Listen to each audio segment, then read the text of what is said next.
again. So today we are going to talk about AI art. I've been wanting to talk about this for a while. I think I have something to say that's useful, but I've just been slow to do it for a bunch of reasons. Anyway, I'm going to talk about why NFTs matter, well, don't matter, well, why NFTs are involved, why machine translation, language translation is involved, and why capitalism sucks.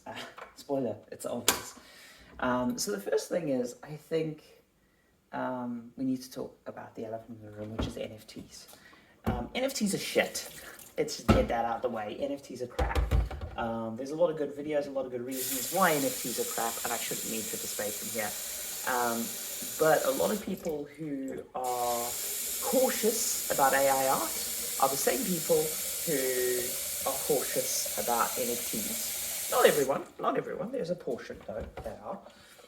But the other bigger problem is, it smells like NFTs. It's got the same tech bro, fuckboy vibes. It's got the same, let's make a lot of people who are really richer kind of vibes. And so it smells like NFTs. And I think that's part of the problem, in the sense that we've just had this big victory against NFTs. We stopped the capitalist monster doing even more stupid shit.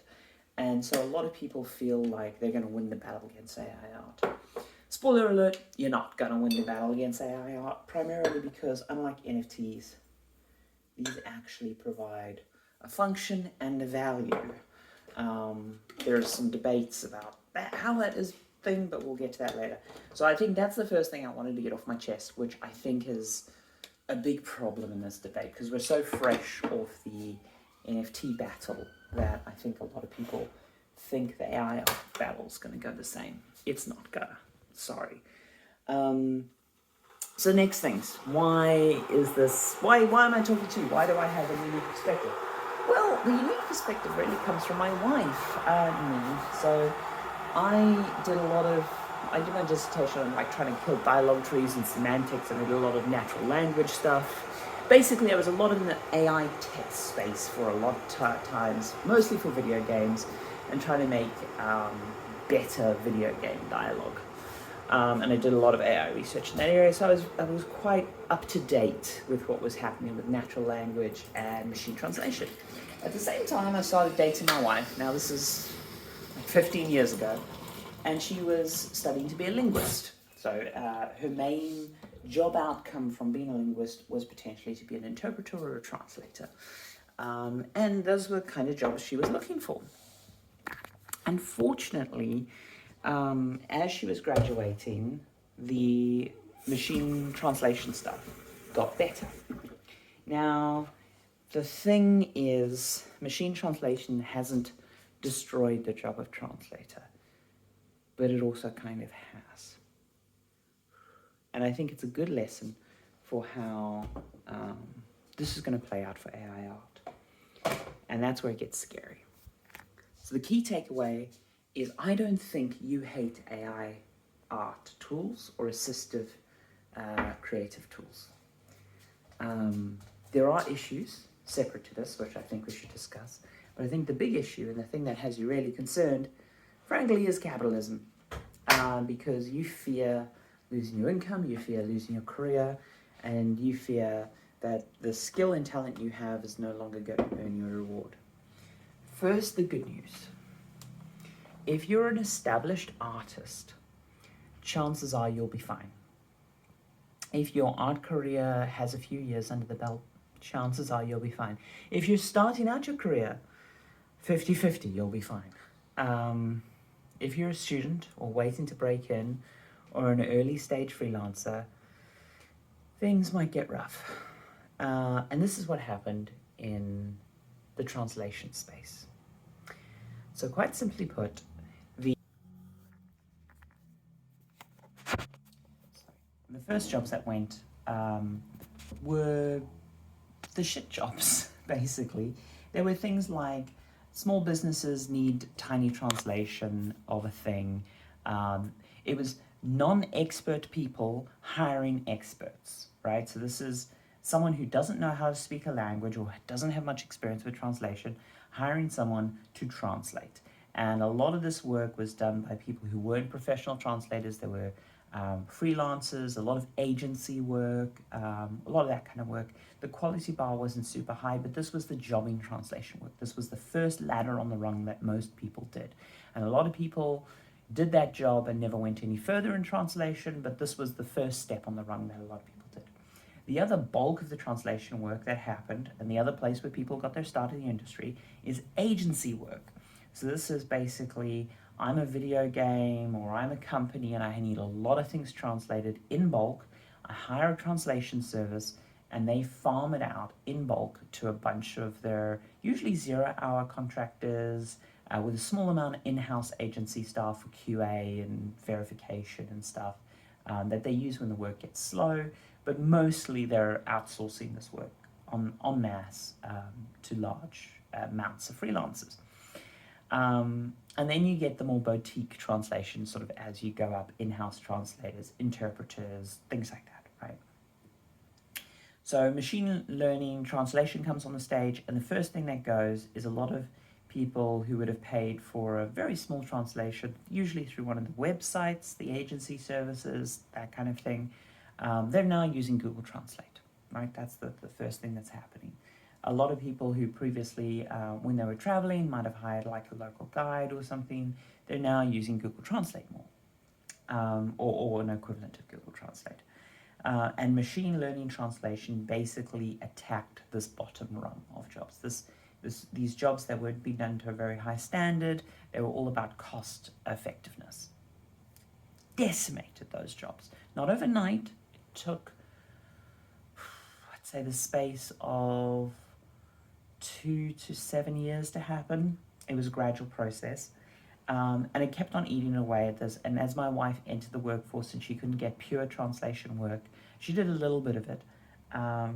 She then transferred into managing multilingual teams and call center work and quality testing translations en masse, doing a lot of semantic coding across different languages, because at the same time, the same revolution was attacking call center work and attacking a lot of language low-level service work. You'd be amazed at how much of that stuff there is, or was rather, and that was eroded away. And more her job was teaching a computer to understand the semantics, or approving scripts for the computer, like workflow scripts and things like that. And basically a lot of low-paying but entry-level language work disappeared very quickly, relatively speaking, really quickly. So like if someone started a language degree like she did, and then by the time they graduated, the value of that degree had plummeted.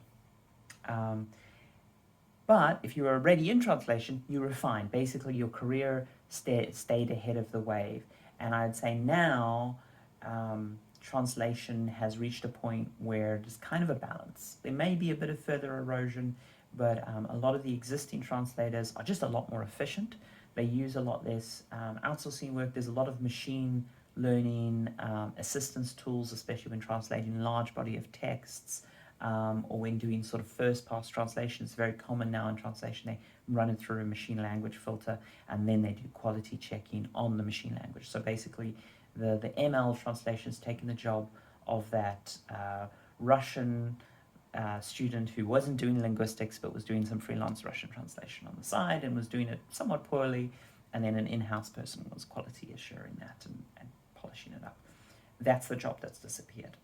And a similar thing I think is going to happen in art, where there is a lot of non-experts hiring experts, usually commissioning little bits of arts, D&D characters, kind of things like that, the silly, small things. And then there's a lot of work where agencies are outsourcing, or outsource managers in studios are directly working as outsource managers, outsourcing a large amount of art that's highly spec'd. So this is like, do us a bunch of crates, do us a bunch of environments, do in-betweening on animation, a lot of this kind of heavy spec work that even though the people that are being hired are very creative and talented individuals because they're in a third world country and because of cultural language barriers and mitigation risk and stuff, this work is highly spec'd, which means there's very little wiggle room in how to fulfill the job. And this means this is actually a really good job for an AI to take on, and it's the kind of work that AI will erode really, really quickly. Unfortunately, again, this is where a lot of artists get their start. A lot of teenage and university age and even adult age artists get their start doing commission work, doing small bits of work, doing fan art, that kind of stuff. That's going to be eroded extremely quickly. Likewise, this highly spec'd work for AAA productions and stuff, secondary and tertiary assets, that's the kind of stuff that's going to be eaten away really, really fast. And so we're going to see a big impact there. But again, if you've started your art career, if your foot's already in the door, if you're in studio, you're probably fine. You're probably fine. Now, in translation, we saw sort of an increased demand on KPIs, like you might be asked to produce more work, and there's very few translators in a professional setting now who do not use machine translation as part of their workflow. Similarly, I think if you're a professional comic book artist or a VFX artist or any kind of artists, AI assistive tools are just going to become more part of your workflow because you need to up your productivity to keep your current salary, basically. The economics of it are going to shift. And that's really what it comes down to, is the economics of all this shifts. It's capitalism, baby. It sucks. And unfortunately, capitalism and technology are so intrinsically linked in our minds, we don't see a better way. Yeah, it's not great news. There's good news in there. It's not like the art industry is going to implode. If you're paying close attention to this, it's going to feel like it's going slowly, or it's going to feel transitionary. If you're just some average Joe on the street, like a lot of people who don't do translation, this probably looked like it came overnight. It happened overnight. But it didn't. It was gradual. It was gradual. Didn't feel gradual if you were in that pain point region I'm talking about. Yeah. Now, there's other ethical debates about data and stuff that I think we should get into. I don't think it's in the scope of this video. But I also don't think we can regulate this away because, as I said, a lot of this work, as I've been talking about, is outsourced to different countries. It's done out of sight of the person paying for the work. So it would be very hard to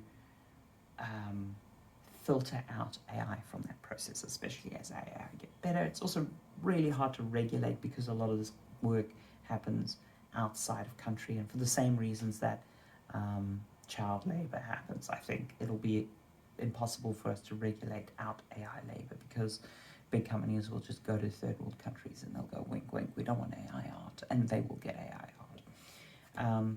Shitty situation. I think if you're in this space, you have to own up to it. You have to understand it's going to happen. And the thing I've been saying to people about automation, it's going to happen slower than you think, unless you're the one affected, in which case it's going to happen faster than you think. And if you could work from home during the pandemic, your job's at risk. Simple as. Programmers, your job's at risk. Anyone who could do their job working from home during the pandemic, your job's at risk. If, however, your job required you to go in because you were actually required there, you're probably fine. So a place where translation was, and still is, very human-dominated, any legal or anything where there's a high quality of accountability, basically for shitty money reasons, the lawyers won't let corporations move into that space, because if a mistake is made, a machine is held liable, which means the company that makes the machine is held liable, and they just don't see that return on investment there to be worth it. They're trying, they're doing assistive stuff, but ultimately the legal translation, medical translation, a lot of the high-risk areas are still very heavily human-handed. Also patronage, creative works, it's quite often still a human's hands on the wheel, even if machine translation is heavily involved. And again, I think that's basically what's going to happen with AI art. And I hope this provides an insight to some people. And I hope that we face it forward. Don't think like NFTs, this is going to go away. There's too much disruption to actual business value. There's actual usefulness you can get out of this. NFTs were just a scam. This is just more lace workers being put out of work by lace making machines. And if you know more about the history of the art of lace making, yeah, look it up. It's fun. Haven't done a video in ages. Just wanted to do this impromptu one. There's my opinions, all my personal opinions. Take it as you will.